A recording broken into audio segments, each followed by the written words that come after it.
What's good, Ravens fans? Today, I want to talk about what Ravens stocks have gone up and what Ravens stocks have gone down as a result of our game against the Miami Dolphins. Again, I'm going to be brutally honest here, and I want you guys to let me know if you agree in the comments below. I'm giving you bangers every single day, so please subscribe. All right, let's get into it. The first person whose stock is up and way up is RASHOD Bateman. RASHOD Bateman's stock deserves to be up because he played an excellent game against the Dolphins. He did all the things that we expect our receivers to do here, to play hard, to play strong, and most importantly, to show that they can help Lamar with yards after the catch. And that's exactly what RASHOD Bateman did. He really earned his stock up this game, and hopefully we see this continue with the way that he plays. Just to give you guys some understanding, he has long of 75 yards, which you guys all saw, that resulted in the touchdown. He also had 108 yards total and then 4 different receptions. Now, the receiving numbers will go up when we throw the ball more because we can't run the ball at all. But just to let you guys know, back-to-back weeks, he's had receiving touchdowns of over 50 yards. That's something that Ravens players don't usually do much, especially at the receiver position. So shout out to RASHOD Bateman, and his stock is going sky high. And he's actually showing the league that the Ravens do have receivers who are talented enough to win one-on-one matchups and really make some great things happen. So shout out to RASHOD Bateman. Your stock is going up, my boy. Next, for going down, is Odafe Oweh. And this hurts my soul. It really does. I am a fan of Odafe Oweh. I think he's going to be really good. You guys know I actually said that I think he was going to be the second most important player for us to be good. It was something that I really foresaw him becoming a force off the defensive line. However, he is being outplayed by Justin Houston, and we have to say it. We have to be honest. He's being outplayed by an old man, and I am not okay with that. We need him to step up, and we need him to step up now because we need to be able to get to the passer, especially if our defensive backs are going to play discombobulated like they did last game. We need him to become one of the best pass rushers in the league, and if he can do that, we will be good. Again, remember that Justin Houston's playing well right now, but he is still old, and he may fade off as the season becomes longer and the weather becomes colder. Hopefully, he can stay at the level he's playing at because he's playing at an excellent level. I even consider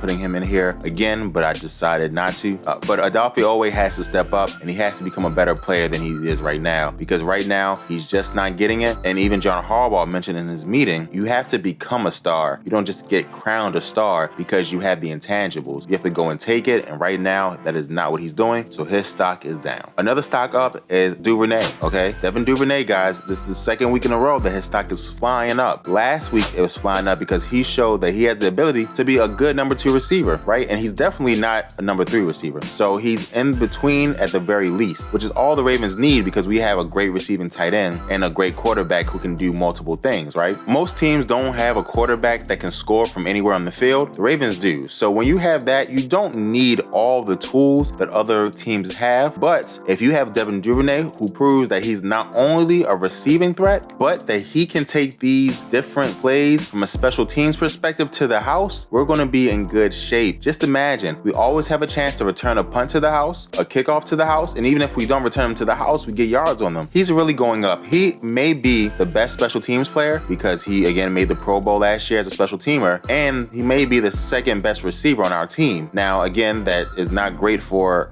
risk prevention, but it is great to have a combo player that we can depend on day in and day out in both situations. So super impressive with Devin Duvernay. I'm happy for this young man. He's making himself some money in the league, regardless of what happens in his future, because there will always be a spot in this league for a player that can be a number 2 receiver and a number 1 kick return specialist. So shout out to Devin Duvernay. His stock is going up. The next stock that is going down is Tyler Linderbaum. Again, I left him off of this list last week because he was a rookie. It was his first game, and I didn't want to overreact. But when the run game is as bad as it's been, snaps are being fumbled at the line of scrimmage in goal line situations. And I know that the snap is not 100% his fault. Lamar does take blame for that. But Tyler Linderbaum also didn't throw 3 touchdown passes and ran another one to the house. So Tyler Linderbaum has to take some blame because he just didn't play a good game in either situation, right? At least we can say Lamar did good things and he fumbled a snap. We can't say that about Tyler Linderbaum because we couldn't run the ball to save our lives. It was just not something that we could do, and it's really getting sad at this point as a Ravens fan that we cannot get into the end zone 3 times from the 1-yard line when we run the ball each time, right? That is what we prided ourselves on offense on, is that we are the bullies, we are stronger, we are bigger, we can push you out the way, or we can go around you with Lamar's speed. But now we can only go around you with Lamar's speed. We cannot push people out the way. Our running backs aren't good enough, but a large part of that is because our offensive line are not separating. And when the offensive line isn't separating, especially on runs up the middle, I gotta blame Tyler Linderbaum. Sorry, he's a rookie, he will get better, but currently his stock is down. The optimism that you have for Tyler Linderbaum is lower than it was at the start of the season. That is the truth, and as a result, he has to make the list, and his stock is down. Stock up again, and you guys heard me say this a lot, and I'm a big fan. Marcus Williams' stock is going up. Even though the DBs did not play well as a whole, he played excellently in his game. He was able to do a lot of things, got 2 interceptions. I think he went from being a good player to arguably a Defensive Player of the Year candidate right now because he is making a difference. He literally has 3 interceptions in 2 games, something that safeties usually don't do, not since the great Ed Reed. So I think that his stock is going up, it's skyrocketing, and he's showing the NFL why he's considered the best coverage safety in the entire NFL. Again, him and Chuck Clark is just a great combination where Chuck Clark doesn't mind coming down and laying the smackdown and doing the dirty work and doing all that good stuff at the line of scrimmage, which leaves Williams to do what he does best and go and read the offense and get interceptions. So again, Williams, his stock is up. I'm not gonna really talk about him that much more. You guys know how I feel about him, but he is putting himself in the conversation of best safety in the NFL, and I really think it's only between him and one other player, and unfortunately that player is in Pittsburgh. So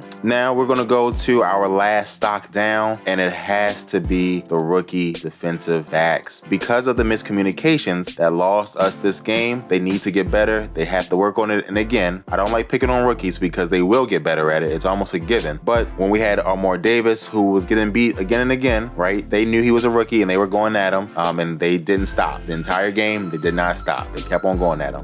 And then again, we have Kyle Hamilton, who was responsible for that blown coverage that led Tyreek Hill to tie the game up. So we just have to be better as a whole because we were not good enough. We have to get better as the communication part of the defensive backfield. We cannot blow coverages, right? This is things that we did last season, and we're supposed to be much, much better this season. It's just unacceptable. The defensive backs as a whole have to get better, but especially the rookie defensive backs, because we cannot have mental mistakes, especially in goal line situations, which did happen, and especially when the game is on the line, you're blowing coverages. It's just not acceptable. So guys, that was my stock up and stock down for this week. Remember, this is motivation. So hopefully Bateman, Duvernay, and Williams will continue to be great, and Odafe Owe, Tyler Linderbaum, and the rookie DBs will get better as the year goes on. So thank you guys so much. Remember, subscribe, like, share, and watch this video to the end like you have. Thank you, and go Ravens.